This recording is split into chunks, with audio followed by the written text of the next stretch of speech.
Bounces underneath. Easy lay for Howard. As Howard somehow spins that in, plus the foul. Cunningham connects on another three. Boston, good look inside. Howard lays it in. Cunningham connects on a three. Cunningham again. Nice find from McDonald, and Howard lays it in. Shot clock at 3. Finds Howard. Her jumper, sure. Cunningham. It wasn't supposed to happen like this. The Indiana Fever had every reason to crumble when Caitlin Clark, the face of the franchise, the rookie sensation who had turned the WNBA into must-watch television, went down with a groin injury. For most teams, losing their centerpiece means slipping down the standings, scrambling for solutions, and just trying to survive until help returns. But the Fever? They didn't just survive, they caught fire. That's a PNW win! W's in the chat. W's in the chat. Oh my gosh. That one just aged me, but we're getting better. Shoot, good win. Win's a win. A dub is a dub, so keep on rolling. This team is now riding its longest winning streak in over a decade, stringing together 5 consecutive victories against some of the league's toughest competition. Without Clark on the floor, they've been forced to reinvent themselves, and somehow they've found a formula that's even more unpredictable, even more dangerous. Analysts are calling it the most unexpected rise of the season. Fans are calling it proof that the Fever have the kind of championship DNA you can't teach. So you're kind of part of the jumble in the standings where you're 16-12, Seattle's 16-12, which a lot of teams kind of game above, game below. Just how important does it make this game and this road trip? I mean, I think that the situation that we're in right now, every game is important. And, every game that we're playing is there's got to be a sense of urgency. And oftentimes in the second half of the season that happens anyway, but certainly the way that things are with the standings and, opportunities to get wins and get tough wins on the road are important. But, we have to take it one game at a time, and we have to be where our feet are, and we got to attack a great Seattle team. And the numbers back it up. Over the past 5 games, Indiana's offensive efficiency has jumped. Their ball movement is sharper, and their defense has tightened into one of the most disciplined units in the league. Every win has mattered, not just for pride, but for playoff positioning.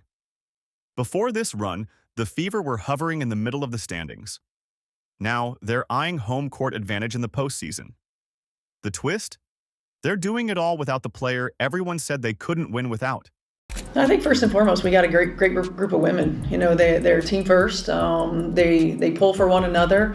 They're selfless, and they're capable. And when you have that, it just they've been resilient all year long, and they rally together. They're a connected group, and I think that's really important. And we have capable players. We certainly play a little differently without Caitlin on the floor. But the confidence that each one of these women has gotten in the ability to make plays in big moments. Caitlin Clark's injury came at the worst possible time, or so it seemed. She had been the Fever's primary offensive engine, their playmaker, their closer in tight games. A groin injury not only kept her sidelined, but also left fans and analysts wondering if Indiana could compete without her. The medical staff made it clear. There would be no rushing her return. 11 straight games missed, and no concrete date on the calendar. In the fast-paced, playoff-chasing grind of the WNBA, that's an eternity. The depth that we have, so that you really never can key on one or two players. We've got multiple players that can step up and have big games for us. I think it makes us more balanced on the offensive end, and the versatility that we have defensively has been big for us. And so, I think this group's been resilient. They've come together. They're playing really well together, and they play for each other. And you really can't discount how important that is when you're playing for the person beside you. Yet instead of folding, the Fever evolved. They reshuffled their offense, spread out responsibilities, and forced players who were used to complementary roles to step into the spotlight. In some ways, it was a wake-up call, a moment where everyone realized that championship teams can't rely on one player to carry the load. They needed to be dangerous from every position on the floor, and that's exactly what they became. Seattle Storm team, second best defensive rating in the league, but you've been able to find some shots and spots so far today. How have you been able to do that? Yeah, you know, they're heavy in the paint. We have great post players and they have to cover them. Seattle's a great defensive team. They're long, they're athletic, but the weak side's wide open. So as long as we keep the ball popping, I think we're going to find nice shots. Before we go deeper into this transformation, here's where you, the viewer, come in. If you're enjoying this deep dive into the Fever's unexpected rise, hit that subscribe button right now. We're building a community that goes beyond just scores and highlights. This is where you get the full story, the strategy, and the behind-the-scenes shifts that change seasons. Click like so more fans see this, and drop a comment telling us your take. Is the Fever's success without Clark a fluke, or a sign of something bigger? Your input shapes what we cover next. Gabby Williams storms inside, can't finish it, follows it up into the arms of Bibby, just signed for the rest of the season by Indiana. Been a perfect fit at the stretch four. Cunningham connects on a three. And you just look at her frame, 6'6" and super long. Cunningham connects on another three. With Clark on the sidelines, something fascinating happened. The Fever became less predictable. Before her injury, opposing teams could build entire defensive schemes around slowing her down. But now, scouting reports suddenly became useless. One night, it might be Sophie Cunningham torching a defense from deep. Another night, Aaliyah Boston might dominate inside while also acting as the team's passing hub. Natasha Howard could quietly drop 20 points on hyper-efficient shooting without anyone realizing until they saw the box score. You brought it up before, though, and to Noe there. Double overtime game and then a day game today. Cunningham again! Sophie Cunningham, 3 for 3 from deep. Mitchell and Boston would combine for that. You'd never think this would be the score. Cunningham again! Sophie Cunningham has tied her season high, 16 points. Come in with confidence, and she has certainly been that from the jump of this game. Coach Stephanie White called this period a blessing in disguise. And she's not wrong. By necessity, the Fever developed a balanced attack. The ball started moving faster, shooters got cleaner looks, and the offense no longer stalled when one player was having an off night. Defensively, they adapted too, switching more aggressively, using their depth to stay fresh late in games, and showing an intensity that's hard to sustain over a full season unless everyone is locked in. It shows the growth that we've had as a team, because early in the season we were just so inconsistent, and if teams were to do that, we would normally lose those games. But it just shows that we're getting closer, we're trusting each other, and I think that's the biggest part, is trusting and knowing that we can win those games even if they go on runs. The result is a team that feels dangerous in a completely different way. This isn't the Caitlin Clark show anymore. It's a roster of players who know they can win no matter who takes the final shot. And when Clark returns to this more versatile, more confident group, that's when things could get scary for the rest of the league. It's been a lot of ups and downs in the WNBA this season. To take care of business in a winning streak like this, what does that sort of say about how this team's coming together? Yeah, you know, Seattle's a great team, great team, and it's hard to play here. And so we knew that. We knew that they just came off kind of a bad loss against LA. And so they were hungry for a win. But for us, it's not about other teams. It's about our standard. It's about stacking the days. And I think that where our mental's at as a team and as individuals, we're in a really good spot. And, you know, it's not going to be easy moving forward. But I think today we stayed true to the scout. We trusted the offense. Kelsey has been having a hell of a season. She was a little bit off, but she facilitated for us offensively down the stretch. And it just shows that everyone has something to give, even if your scoring's not going to be there. But I don't know, I'm just proud of our team, and I'm proud that we stacked today. Just when it seemed the Fever had enough challenges, they took 2 more crushing hits.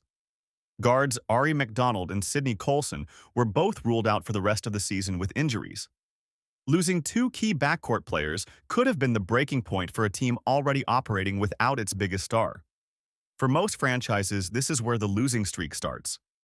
For Indiana, it was just another test.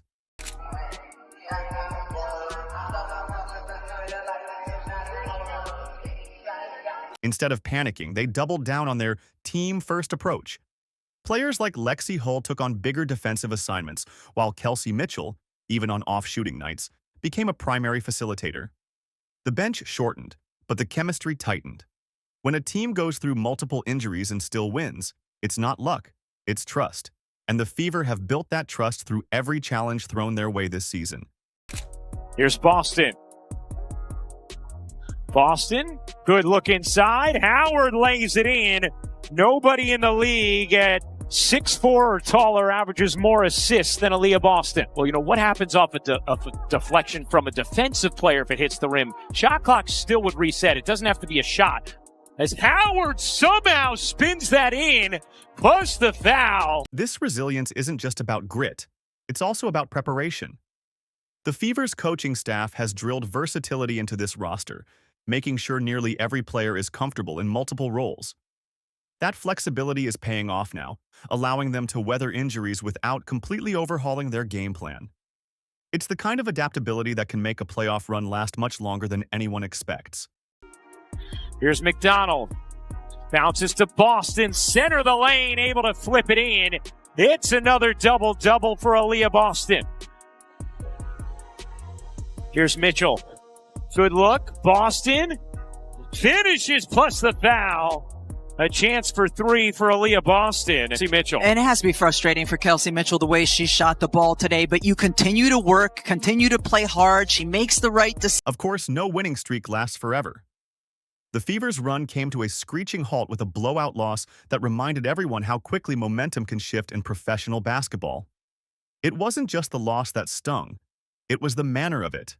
The offense looked out of sync, the defense broke down, and suddenly the same fans who praised the team's depth were asking the big question, when will Clark be back?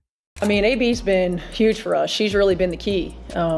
She came into this league predominantly playing on the low block, getting a lot of post touches when she was in college and her rookie year. And then, last year, her first year with Caitlin, playing a lot in the two-man. And then this year, we're asking her to be a facilitator as well.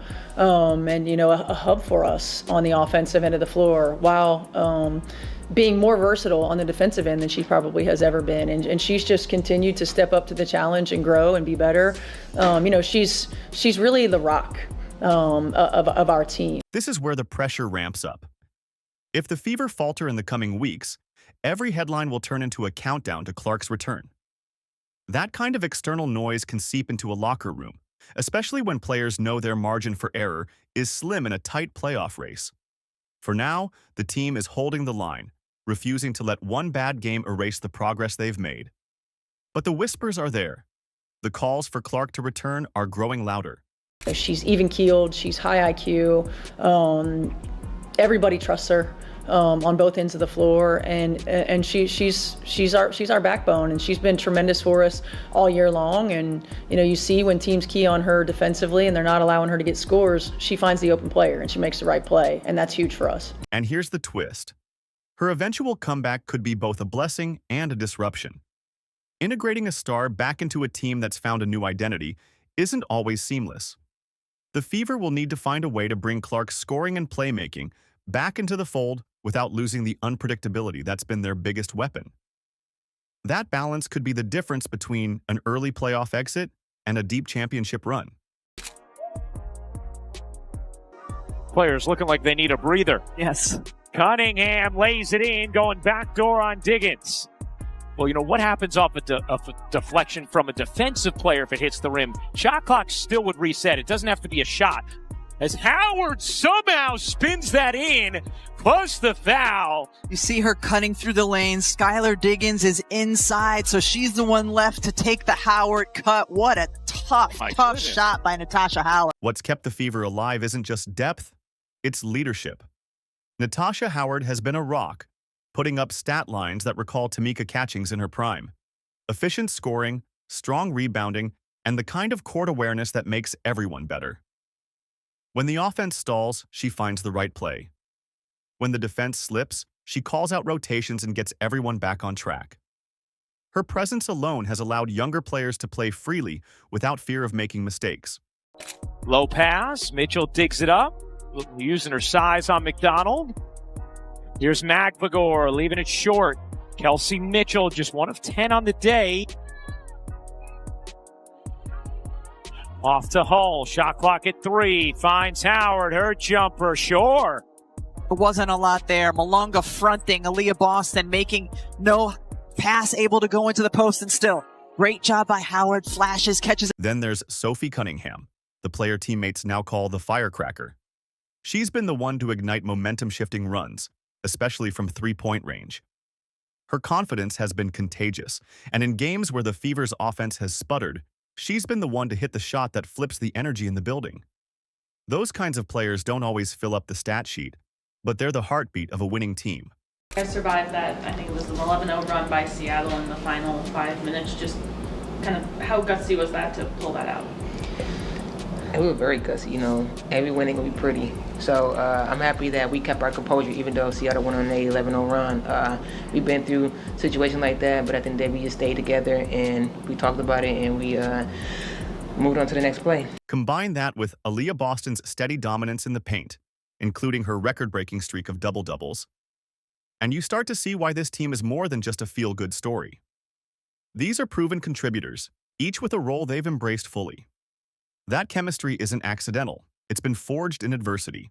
I'm really proud of you guys. There were so many ways in a close game and in game situation where we grew today that were huge for us, y'all. That will pay dividends. So great job. I'm proud of you guys. Everybody contributed. Everybody came in and gave us a lift. Kels, I know it was a tough shooting day, but the way you facilitated and that one big jumper that you made. Right? We dug in and got stops when we needed to. I mean, big time win, y'all. Big time win. The Indiana Fever's 5-game winning streak, without Caitlin Clark, isn't just an interesting footnote. It's proof that this team has built something sustainable. They've learned to win in multiple ways, to adapt on the fly, and to trust that the next player up can get the job done. When Clark returns, she'll be stepping into a roster that's battle-tested, confident, and no longer dependent on her every move. That's how champions are made. Here's Mitchell. Good look. Boston finishes plus the foul. A chance for three for Aaliyah Boston. See Mitchell. And it has to be frustrating for Kelsey Mitchell the way she shot the ball today, but you continue to work, continue to play hard. She makes the right decision. But the real question is what happens next? Will the Fever integrate Clark smoothly and become the league's most dangerous playoff threat? Or will the return of their superstar disrupt the new rhythm they've found? Every game from here on out will offer clues, and fans will be watching closely because they know they're witnessing the foundation of something big. Ogumake, loose handle, lost it. Mitchell up with it, running with McDonald and Boston. Boston gets free and finishes. Timeout, Seattle. Break for Indiana. Eric McDonald running the left side, helps draw the D, and then the delivery to Aaliyah Boston. If you've made it this far into the breakdown, you're exactly the kind of viewer who makes this channel worth building. So here's your chance to shape its future. Hit subscribe, click like, and drop your thoughts in the comments. Do you think the Fever are peaking at the right time? Or is there still a hidden gear they haven't shown yet? The conversation doesn't stop here, and you won't want to miss what's coming next.